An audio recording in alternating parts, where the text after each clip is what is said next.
So welcome to the Picture Language Seminar. Today we have a very unusual talk. We're happy to have Haribabu Arthanari. Harry is assistant professor at the Harvard Medical School and the Dana-Farber Cancer Institute. He's an expert on using nuclear magnetic resonance and will tell us today about emerging frontiers in NMR. Harry, share your screen. Thanks, Arthur. It's actually an absolute pleasure being here. I think it's my first talk ever to a set of mathematicians and physicists together. So today I'll be talking about the efforts in my lab to push the frontiers of nuclear magnetic resonance. Here's a general roadmap of what I'm going to talk. Just to set the stage, I'll give a brief introduction to NMR. Then I'll define what the current limitations are. And I'll describe two techniques that we have developed, one using biochemistry and the other using the optimal control theory to push the frontiers of NMR. And what you see on your right-hand side is a magnet that's actually, NMR magnet that's actually cut. What you see right in the middle is about, I think, 20 miles of niobium tungsten coil that creates the magnetic field. So just as an introduction, so what are we looking at in NMR? So if you take a cell, which is, let me get my pointer up. If you take a cell and you compare that to a 10-story building, an organelle will look like a small boy, and a protein, for a size comparison, would look like an ant. But what we're observing in NMR is a proton inside the nucleus of an atom. So that's the level, as you can compare that to a lead of a pencil compared to if your cell is as large as a 10-story building. In NMR, we excite and we observe the protons inside the nucleus of an atom.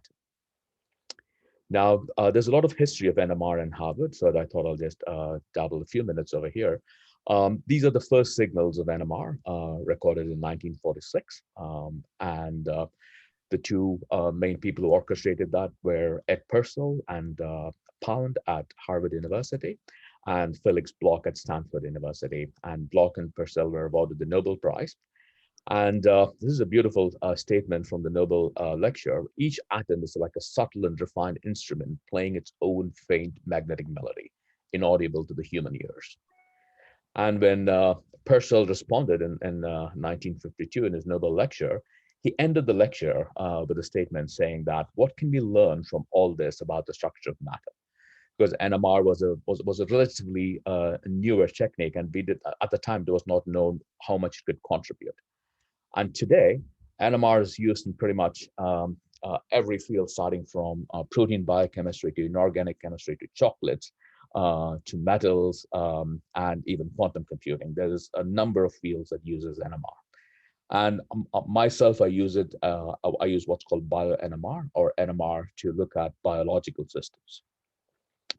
Okay, so what happens in an NMR magnet? So here are, if you're having a cup of coffee in the morning, here are a bunch of hydrogen atoms that are, and the proton inside the hydrogen atoms move merrily in the absence of the magnetic field. And in the presence of the magnetic field, they only have two possible orientations, one in the direction of the magnetic field and one opposing the direction of the magnetic field. And the protons that are aligned in the direction of the magnetic field have a lower energy level compared to those opposed to the direction of the magnetic field. And in essence, what you have is that you have two energy levels and Boltzmann distribution sets up. So here, the lower energy level, where the protons are aligning in the magnetic field, gets populated more. And as a net result, what you have is a magnetization, a net magnetization in the direction of the magnetic field. This is all we have to play with in an NMR spectrum. Now, what we do is that we take this net resultant magnetic vector coming from the protons, and then we offer an orthogonal radio frequency or a B1 field to flip that magnetic moment coming from the sample into the XY plane, where we have a coil to listen to that.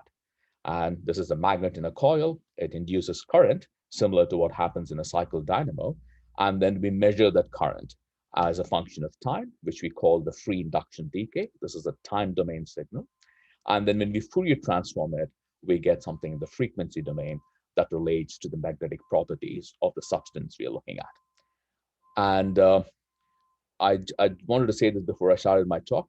Please feel free to stop if I'm not clear in anything that I'm saying, or if you're not clear about what I'm explaining. We can take the questions as and when they come in. And Now here is to unmute yourself, you can just press the space bar and hold it. Here is a simple spectrum of ethanol, and I told you the energy gap is given by the simple equation, is the Planck's constant gyromagnetic ratio and the external field strength. But still, I show you three different signals over here for this molecule ethanol. There are three different types of hydrogens, but the hydrogen always has the same gyromagnetic ratio. So why am I getting three different signals is a question. And this is to a unique property that is actually the strength of NMR, which is called the chemical shift. Even though they are in the same magnetic field and akin to these people, they are the same outside temperature.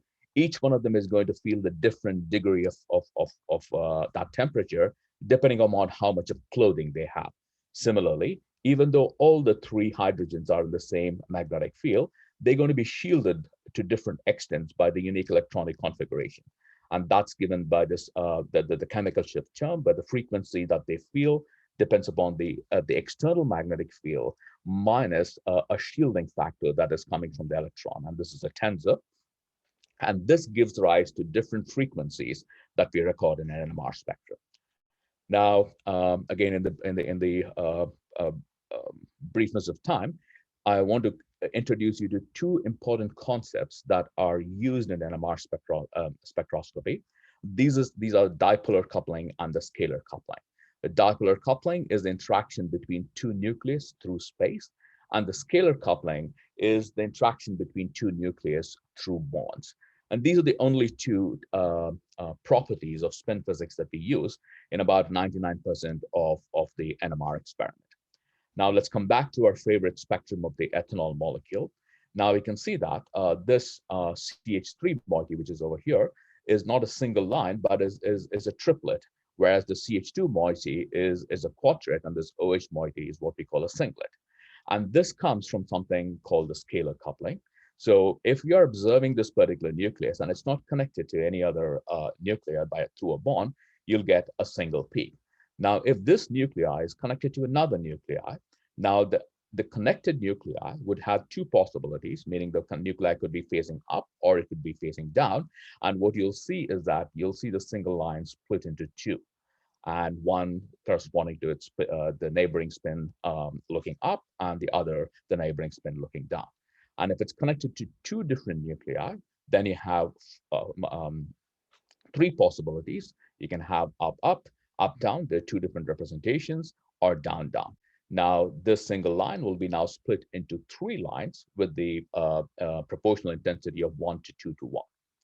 So this is what we call scalar coupling. Again, this is the information about the neighboring nuclei through the Fermi contact being known to the observed nuclei, and this splits the resonances into two. We can use this factor to transfer magnetization between nuclei. Now, let's come to the applications of NMR to proteins. Here's a very small protein. This is lysozyme. And you can see that this very small protein has a very complex NMR spectrum. In methanol, we saw three lines. And now here's the hydrogen spectrum of this protein, which is about 14.3 kilodaltons. And now you can see that there are about 1,200 lines in this particular protein. Now, here's the problem. We do not, so just as in methanol, if we go back, I was able to tell you that this line comes from CH3, CH2, and OH. There's no way that I can tell you which of these lines comes from which of the hydrogens, which will allow us to investigate these protein systems. So what we do is that we switch to multidimensional NMR. Now here I show you a cartoon representation. Now we have a series of colors, but now I see an overlap here. There are multiple patterns that are overlap, but now I can separate this by extending them into a second dimension. This is what we call a correlated separation. Now I have color on one axis and the shape of the on the other axis.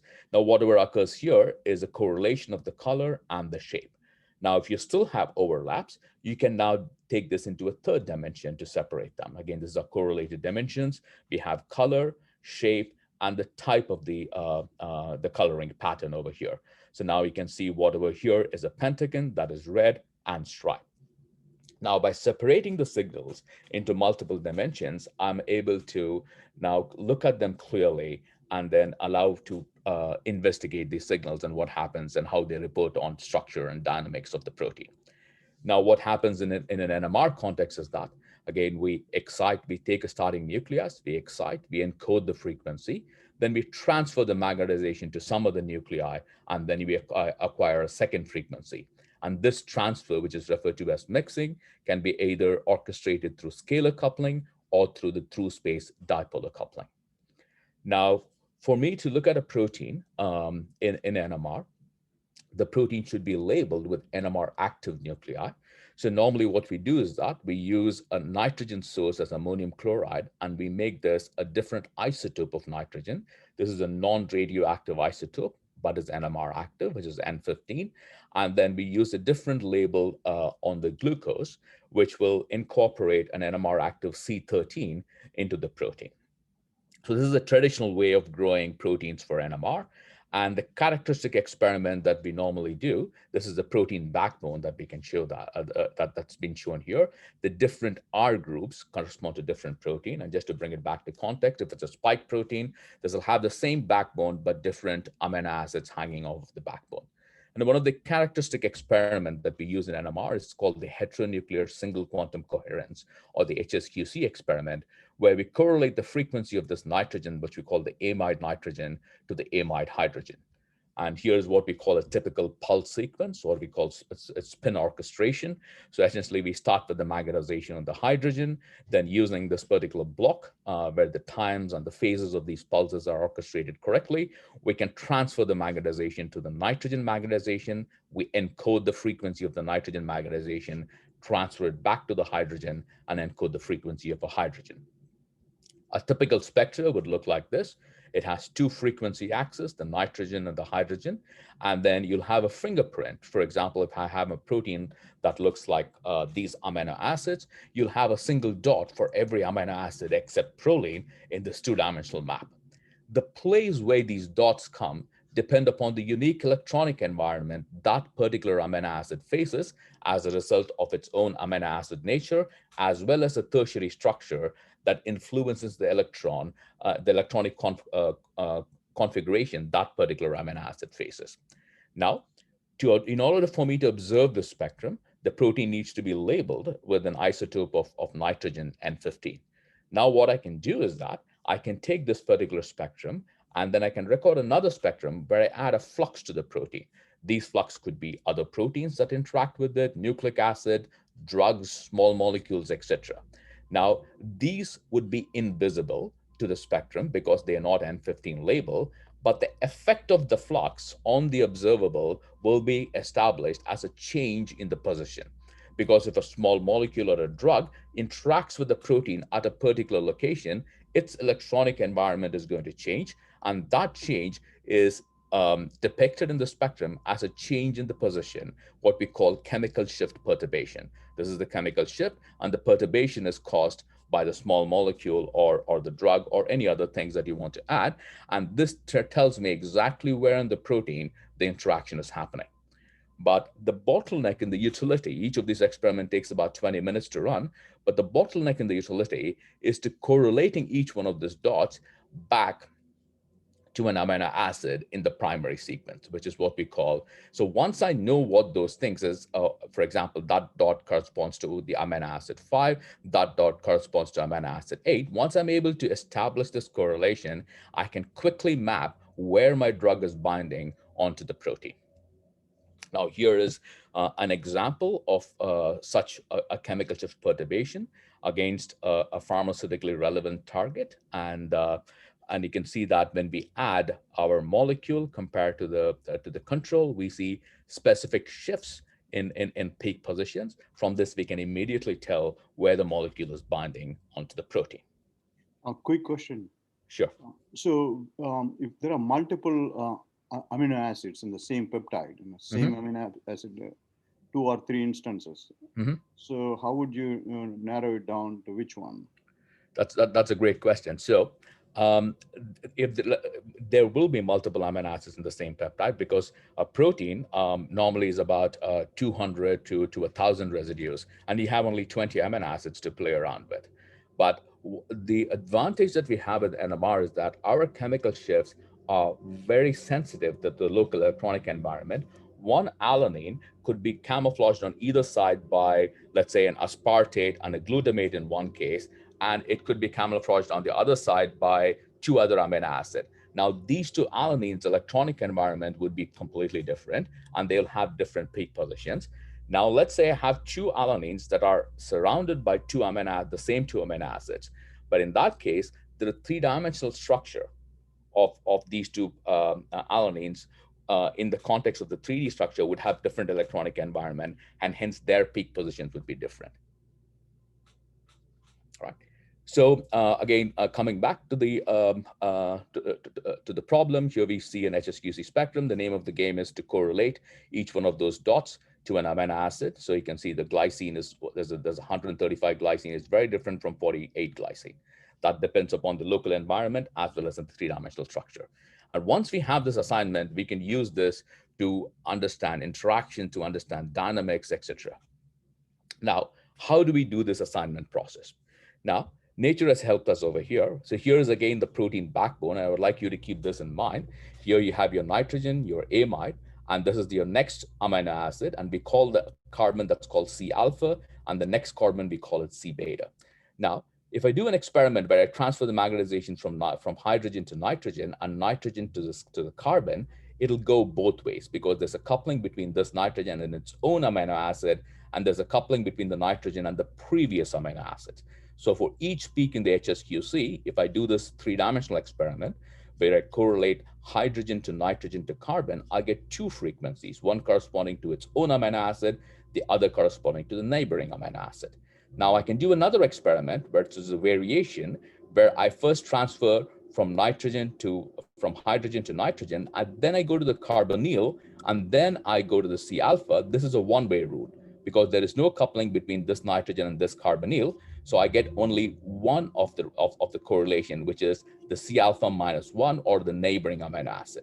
Now, using the combination, using HNCA, I get correlation to its own carbon and the preceding carbon.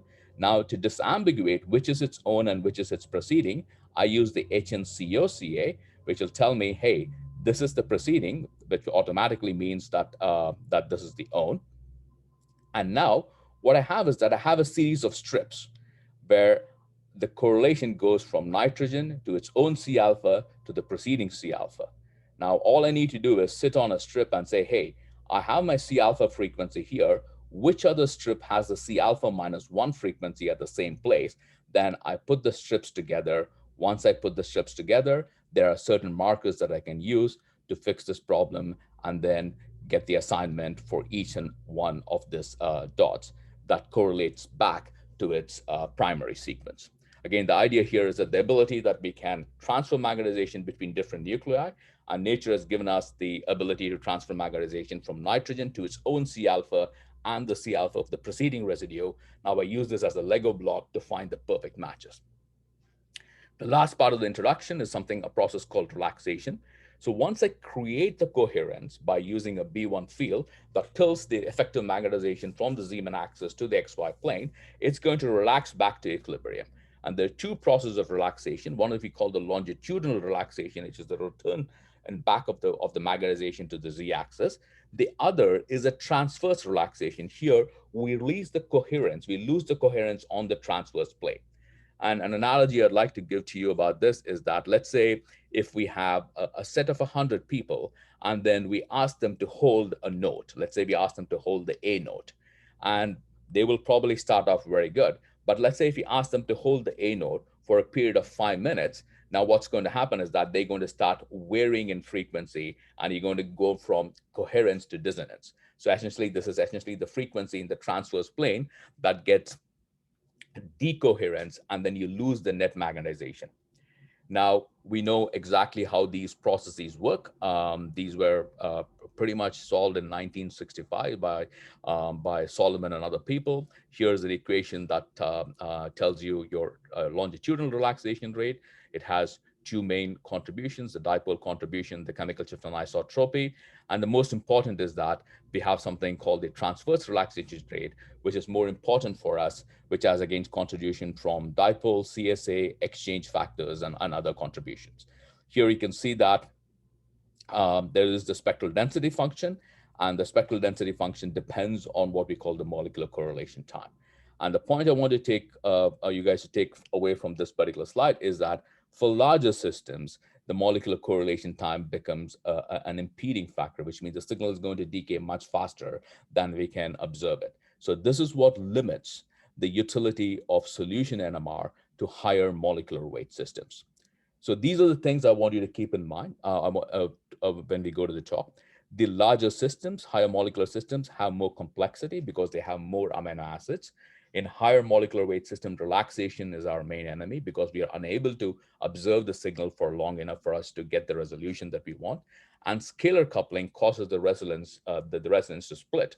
And unless we take care of this, our resonance would be split, causing a reduction in the peak height as well as an increase in complexity. Now, here is the spectrum of an 8 kilodalton protein. You can see about very few resonances.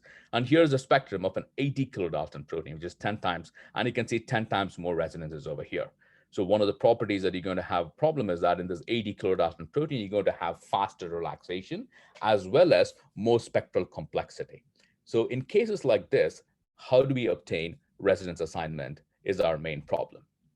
Now, I told you about this spectrum called the HNCA, where we start aligning up strips. Now, here is a strip I'm sitting in. Here is my C alpha frequency. Here's my C alpha -1 frequency. And I'm asking the question, are there any other strips that has a matching C alpha frequency? In larger protein systems, there'll be degeneracy, as Rad pointed out. There are 3 other strips that have the same exact C alpha frequency, which means I can't make an ambiguous link to one of the strips because all these things have the same frequency. And this happens when we go to larger molecular weight system because there are more resonances.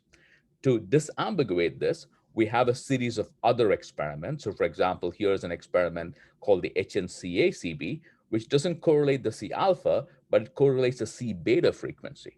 Now, the point we are trying to make here is that if there's a redundancy in the C alpha, there could be a difference in the C beta frequency that will help us to disambiguate the problem that we are having.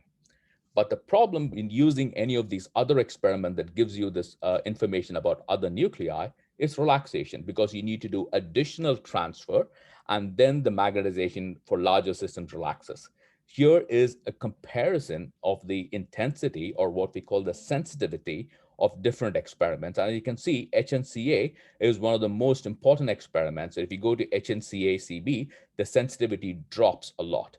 And to put this into more perspective, here's a 2-dimensional experiment, the HSQC. Here's a projection of a 3-dimensional experiment, the HNCA. And you can see when we go to HNCA-CB, you only see a fraction of the resonances because the others have just lost due to relaxation. Now, the question is that with this HNCA alone, you're not able to do the assignments because of degeneracy. Now, can you use the HNC, and the HNCA-CB does not work for larger systems. What can we do? Now, here's again the problem in a little bit different light. So here we can see the C alpha frequencies from the BMRB database, which is the database that contains all these chemical shifts. And here you can see the C beta frequency for different amino acids.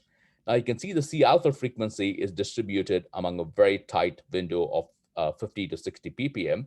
And that's where the degeneracy comes from, because there's a very high chance that one amino acid would overlap with the other. Whereas if you look at the C beta frequency, there is a variation. And if we can somehow get the C beta frequency without the conventional method, then this will help us assign the amino acid and target larger systems using NMR. So here, this is a typical, what is shown in cyan is a typical HNCA that people run. And here's what we call the resolution of the spectra. And what we are aiming to do is to run the HNCA to very high resolution shown in blue, thereby solving a part of the degeneracy problem. If I can make the peak very sharp, now I can be able to distinguish peaks even though there's a degeneracy. So how do we get resolution? So resolution is essentially if you take the half width of this particular resonance, that is the resolution. How do we gain resolution? All we need to do in NMR to gain resolution is to acquire the free induction decay for a longer time period. So here I show you 3 different free induction decays, and you can see as we go from top to bottom, the time in which the free induction decay is recorded is elongated. Now you can see that the resolution of the peaks increases compared to a shorter acquisition to a longer acquisition. We get better resolution. Now this will only work if relaxation allows. Now I'm going to take the same FID and I'm going to multiply it by an exponential that is going to make it relax faster. Now you can see that this is relaxing much faster, and if it's relaxing much faster, it doesn't matter how long I acquire, I'd get no improvement in the resolution because there is no other signal that's coming that'll allow me the Fourier transform to have an increase in resolution. Now, how do we increase the or decrease the relaxation rate of larger systems? So one of the way we can do it is by a process called deuteration.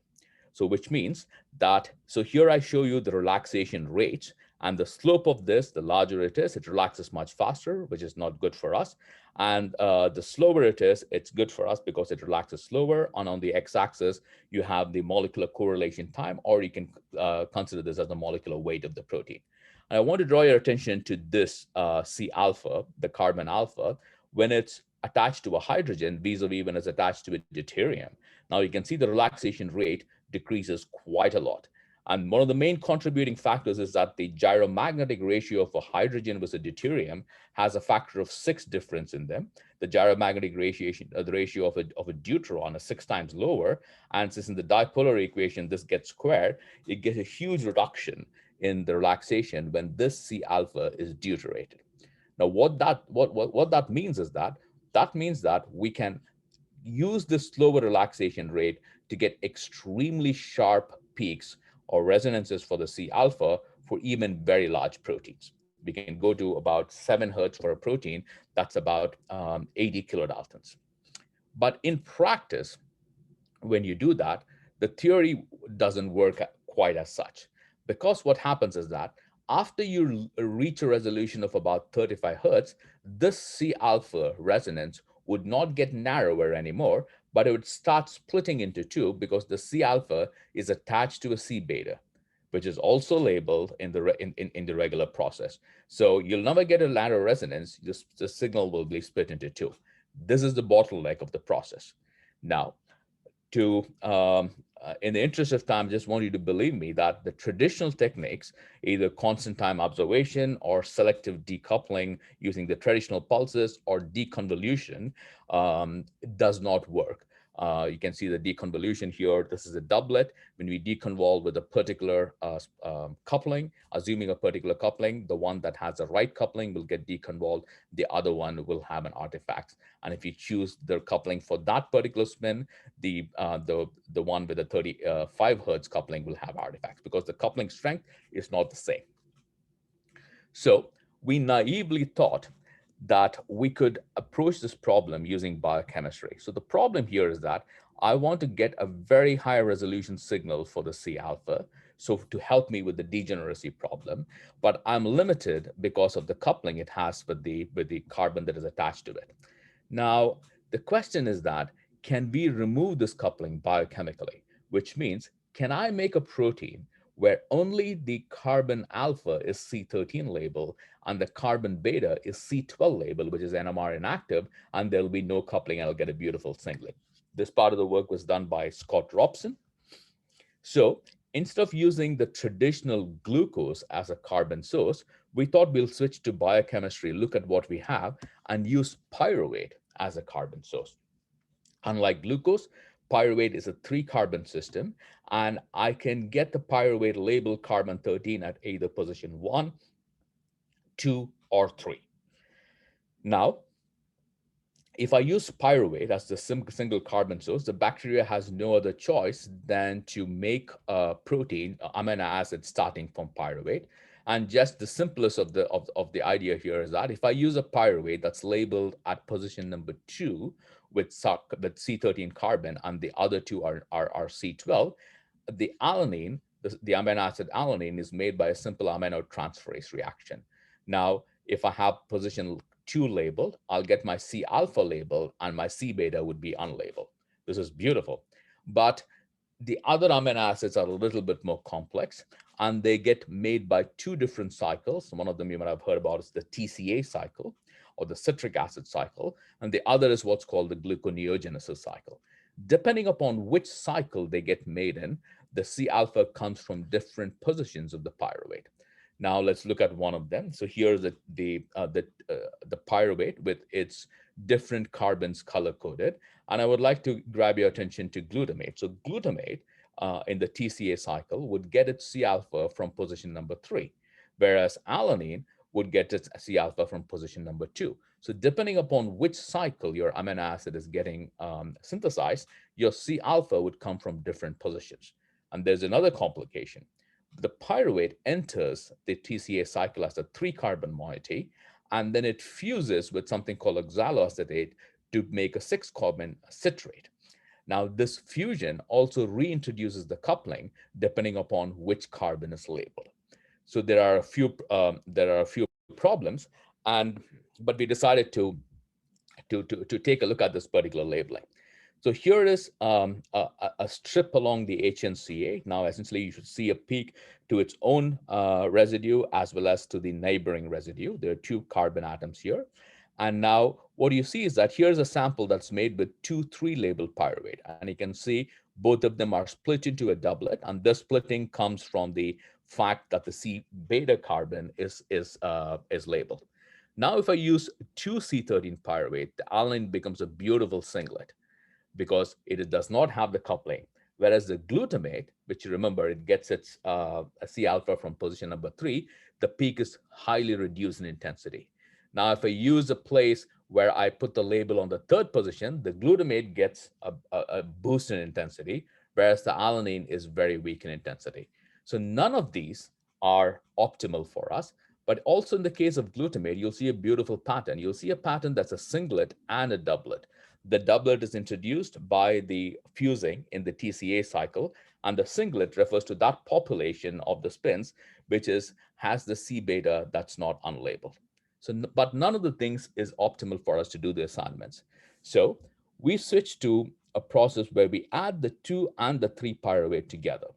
And the idea here is that now you let statistics take over. Now, when the fusion happens, there's a very little chance that a C13 will fuse with another C13. There's only 25% chance for that. Now here you can see when we use a mixture of 2 and 3 pyruvate, the alanine is a beautiful singlet. The glutamate peak has now come back up, and it has a central peak that's a singlet that's devoid of coupling. And this has this little shoulder that comes from the coupling that is reintroduced by the partial fusion in the TCA cycle. The most beautiful thing that this gave us is each amino acid has a characteristic peak shape. Now we have a central peak that's devoid of coupling. You have these shoulders that depend on the amino acid, because the amino acid's biochemical pathway determines how much of the shoulder should be present. So each amino acid has a sharp central peak that we can use for getting our matches. But then if there is a redundancy, we can use the amino acid information that is encoded to you by biochemistry to disambiguate the match. So here, I'm going to show you one such example. So here is a typical sample that's made in glucose, and this is actually an overlap of 2 different resonances. If you collect to a very high resolution, you still cannot see the overlap of these 2 resonances. But if you use pyruvate, these doublets now collapse into singlets. Now you can clearly see the 2 resonances over here.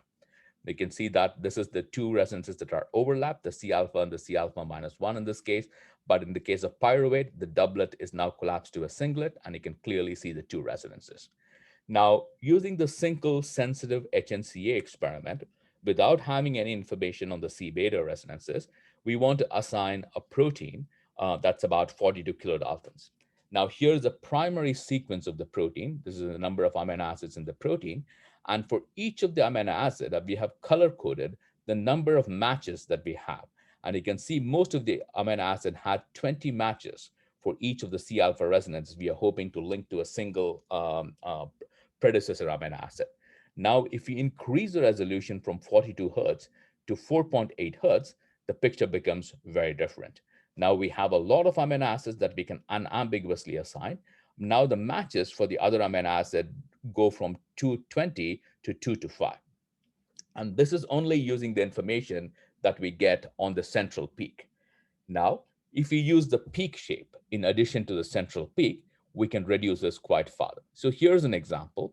Here is a peak which I'm looking for a match for. Here's the C alpha. I want to see if any other peak C alpha -1 matches this particular frequency.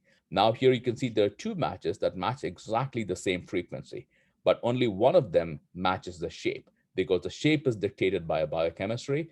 Then here, this resonance does not match the shape, which now I'm able to disambiguate between the degeneracy in the central frequency. Now, if I also, so we just do a regular correlation to see which one fits the shape I'm looking for, and then I use this correlation coefficient to see which is the correct match. Now, if I use both the high resolution and the peak shape, now we can get about 90% of the, 98% of the protein assigned. And you can see these are all in green are assigned residues. So here, what I have shown you here is we have a problem in when we go to larger systems in NMR. And the problem is that the relaxation losses prevent us from applying techniques that will encode the C beta frequency or the carbonyl frequency. So we are stuck with the most sensitive experiment, the HNCA. But the problem with the HNCA is that you have degeneracy. Now, using this new labeling technique, the biochemistry adds these beautiful peak shapes onto your existing spectrum, and then in case there's a degeneracy with the central peak position, we use the peak shape as an additional marker to disambiguate unassigned resonances. Now, I come back to the last part of my talk. Now, can we use the same thing with pulses instead of the pyruvate labeling? And that's a question we ask. Now, here's the problem NMR-wise. So in this HNCA experiment, we are encoding the frequency of this carbon and this carbon -1, or the carbon that belongs to the neighboring amino acid. And we have a problem with the splitting coming from the C beta carbon. Now, in order for me to decouple that, all I need to do is that right in the middle of the evolution time period of this carbon, if I'm able to invert this magnetization. So think about this as a relay race. Now, there are people running or even not a relay. Think about this as a track event where people are running for X amount of time at a constant speed. If at the right in the middle of them, I ask them to turn around and come back to the starting point, if they're running at a constant speed, they'll come back exactly to the same starting point, because the person running faster has to now cover a lot more distance to come back down. And this is exactly the technique that we use in NMR. This is called refocusing technique. Right in the middle of this evolution time period, if I'm able to selectively flip the spin, now essentially I refocus the coupling that it has created.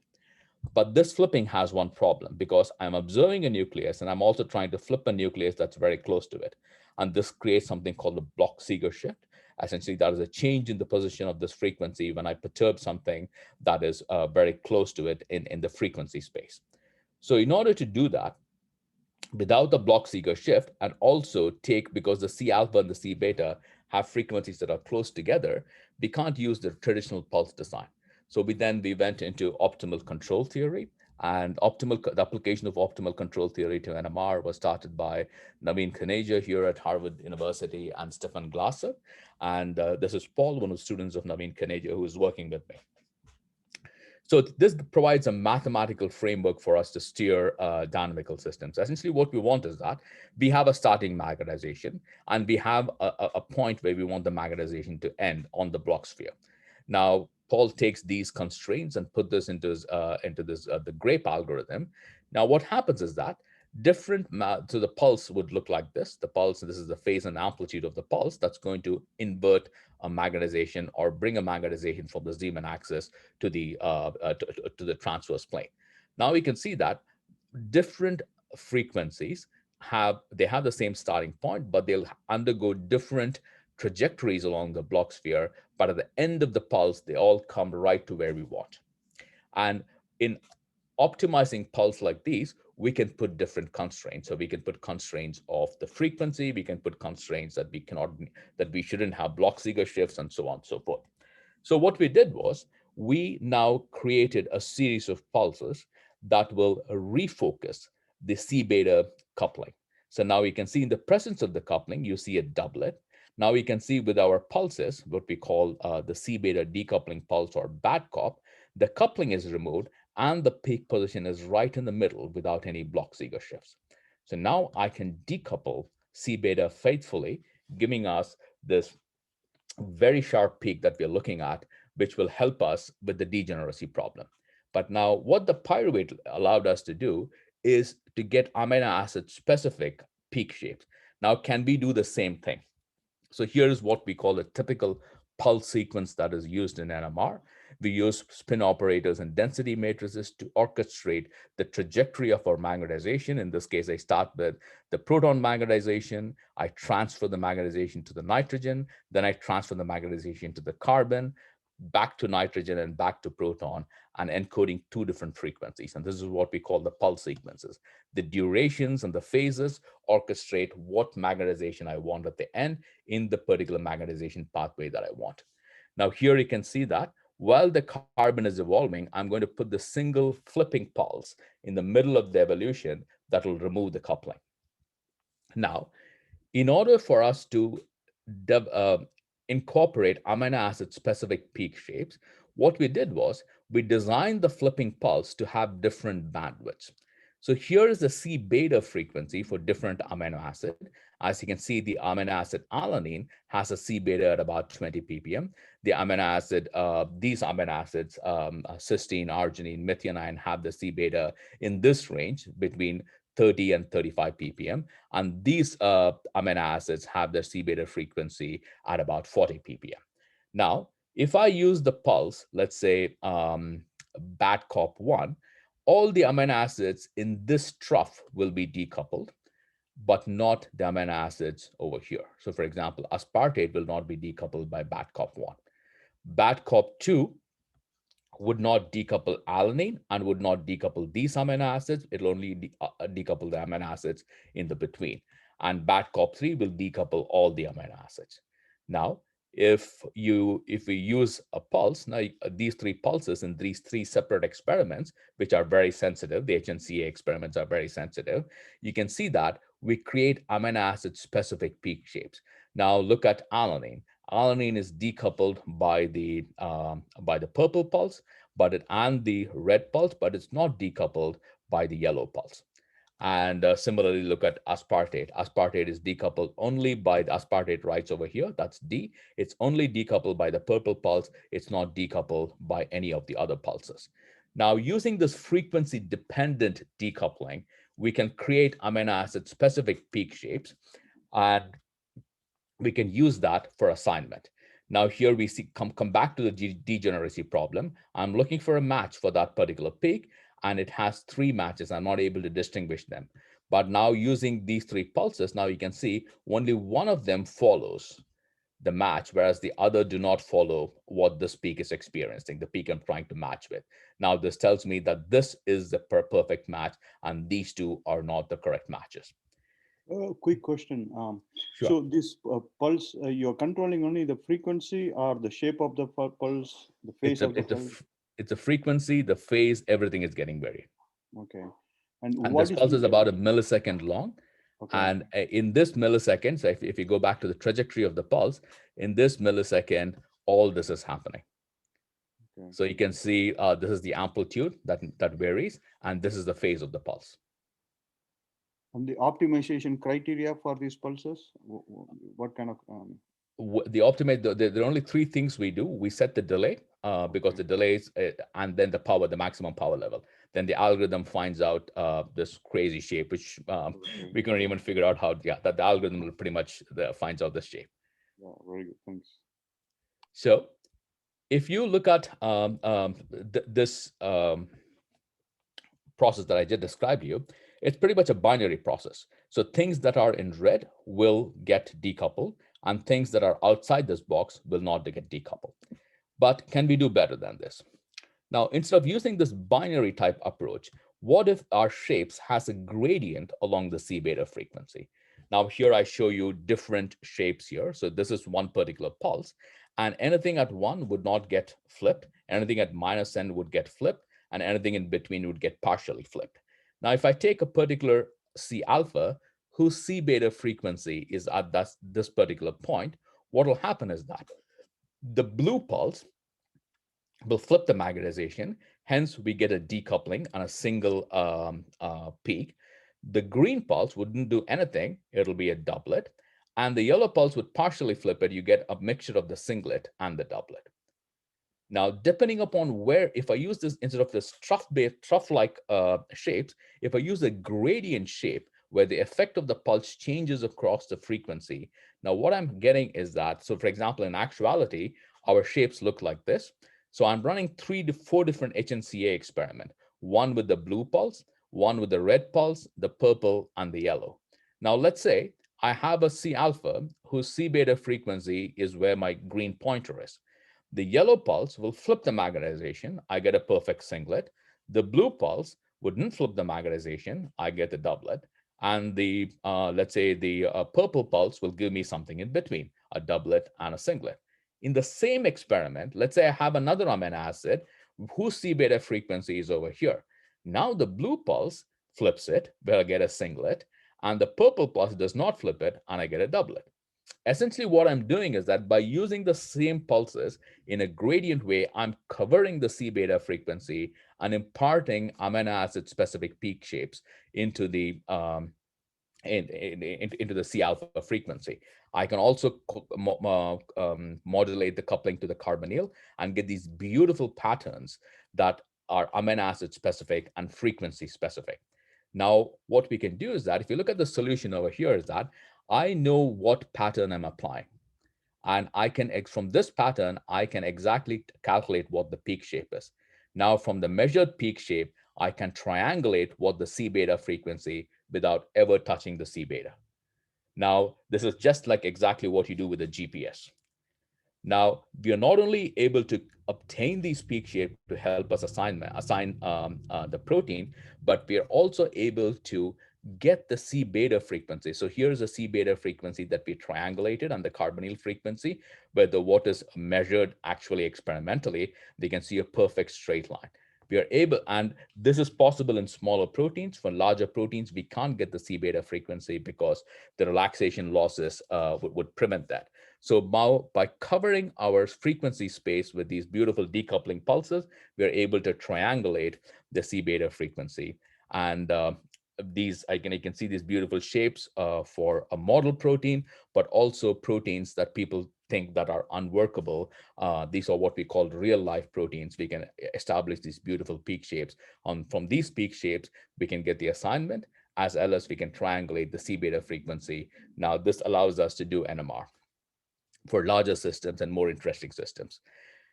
Now, we call this set of pulses called the Belugas. These are the C beta assignment by echolocation. And these beautiful animals also do echolocation. So we call them Beluga pulses. So with that, I think I've shown you 2 different modalities of imprinting peak shapes based on amino acids into the most sensitive NMR experiment.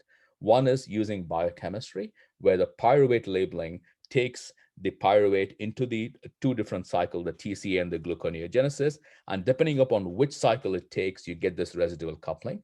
And the other method that I showed you is imprinting these peak shapes based on optimal control pulses, where we can selectively modulate the C beta frequency, and that imparts these peak shapes. And these could be used both in tandem. For example, I can take the pyruvate labeling, which is an independent way of measuring, of deriving the peak shapes, and then add them with the decoupling pulses to use them in a synergetic way. Now, what we are working on is that since these peak shapes are amino acid specific, we can now adapt machine learning techniques and help automatically assign these proteins. So with that, I'd like to thank the people who did the work. The optimal control theory part of the work was done by Paul Coote. The pyruvate part of the work was started by Scott and then continued by Abhinav. These are the other people who tried our pulses on their different systems to validate them. And we did some of the simulations using Spinach, the program developed by Ilya Kuprov, the spin dynamics program. And I would like to thank you for your attention, and I'd be more than happy to take any questions. Well, thank you, Hari, for a beautiful overview of all these new techniques in NMR. And it's exciting to think of the ways that they can be applied in various fields of biochemistry and biology, medicine. So I'm sure there'll be a lot of discussion, and the floor is open for questions. Please turn on your video when you talk so people can see your face.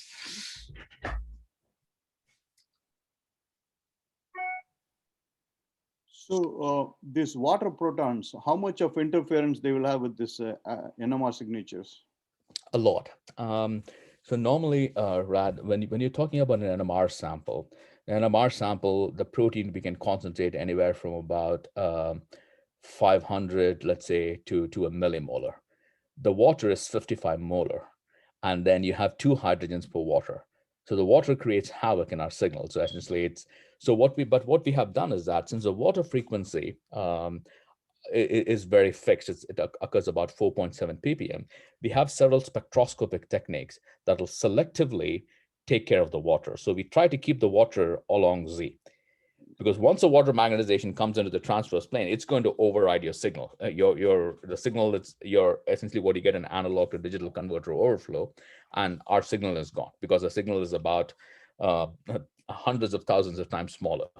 But what we try to do is that using selective pulses, we try to keep the water always on Z so it doesn't interfere with our experiments. This is a key aspect in protein spectroscopy. Now, one of the questions people ask is that why can't you just do the experiment in D2O? Now, the proton we're looking at is the amide proton that exchanges with water.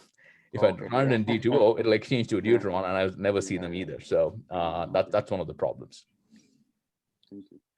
Yeah, I got to run for another meeting. Thank you for the nice talk. Talk to you later.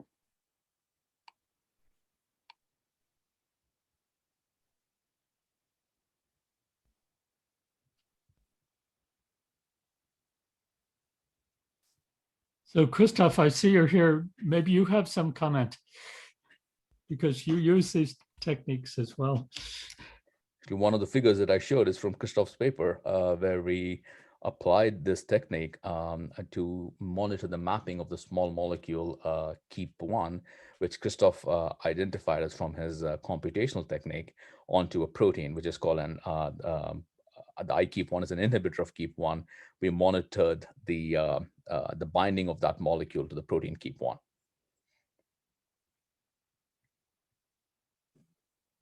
Well, maybe Christoph, are you there, Christoph? Yes, I'm here. Yeah, I can just add yes, that. I'm here. Oh, please go ahead.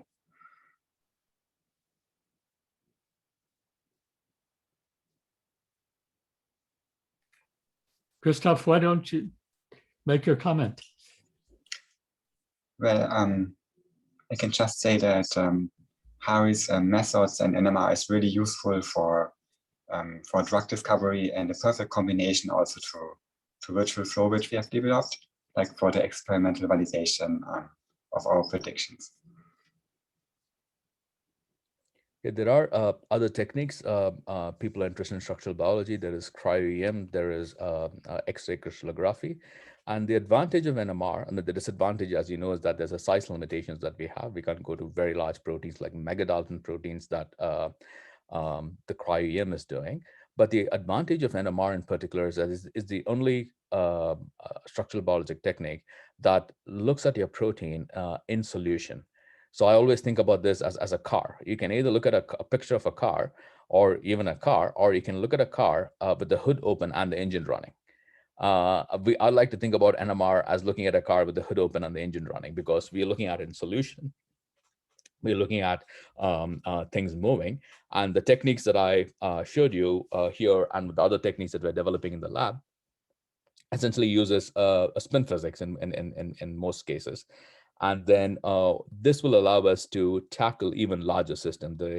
The molecular weight limitation for NMR was about 40 kilodaltons, and now with this, we can go to about 200 kilodaltons. And then we're developing other techniques that will allow us to even push that frontier even further. So do you think that the future improvements will come from new methods or from new hardware? Both. One is the sensitivity of the NMR, because when I remember the signal depends on the Boltzmann distribution, and that at room temperature is not very good. And you also have electrical noise. And one of the advantages or the recent developments in the hardware is what we call cryogenically cooled probes, where the listening coil that listens to this the faint magnetic melody coming from the nucleus is kept at a liquid helium temperature. And your sample that literally sits about a millimeter is at room temperature. There's high vacuum, and this is what we call cryogenically cooled probe. We have higher and higher magnetic field strengths that are coming up, and the higher magnetic field strength also increases the gap and populates your lower state at the expense of the higher state, increasing your sensitivity. So definitely the hardware improvement would improve the sensitivity of the technique, but we also think understanding new spin pathways with constructive interference in relaxation will lead to relaxation is our main foe. If we could combat relaxation in one way or the other, we could get to higher molecular weight and interesting systems that we can study by NMR. So are your colleagues at DFCI using this in treatment purposes? Yes. In fact, one of the projects that we are working on with Christoph is on a very important cancer target called KRAS. And now we are interested in finding inhibitors for this particular molecule. And then the easiest thing for us is to find a molecule using Christoph's virtual flow. And then we want to see experimentally if not only the molecule binds and where the molecule binds. And that we can do it very easily with NMR, and that's something that we're doing it. And there are a lot of other colleagues in my department, both at DFCI and HMS, that use NMR to understand processes that they otherwise can't do by crystallography or cryo-EM.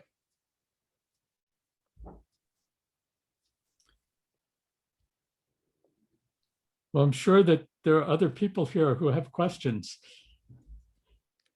In case I wasn't clear, the question could be anything basic. So let me know and I'll try to see if I can answer it.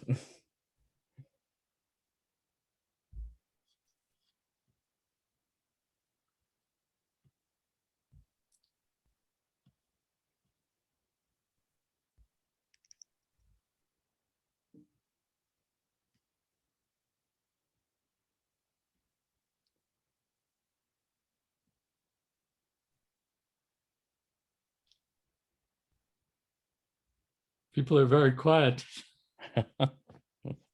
Probably a new topic for them as well. I think I try to pack in too much as well, so it's understandable. Well, if there are no further questions, Harry, thank you again for a really beautiful talk. You packed in a great deal, but it was very understandable. So, Alina, you're clapping. Maybe I would clap too. Thank you very much. Thank you. And yeah, if people have questions, Arthur has my email. It's hari@hms.harvard.edu. Please feel free to reach out to me and I'll try to answer them. I see you're unmuted, Alina. Did you want to say something? No, it's just very impressive, but of course it's the first time when I see something like so it's hard to ask questions. Bye-bye. See you next week. Thanks, everybody. Thanks for coming. Bye-bye.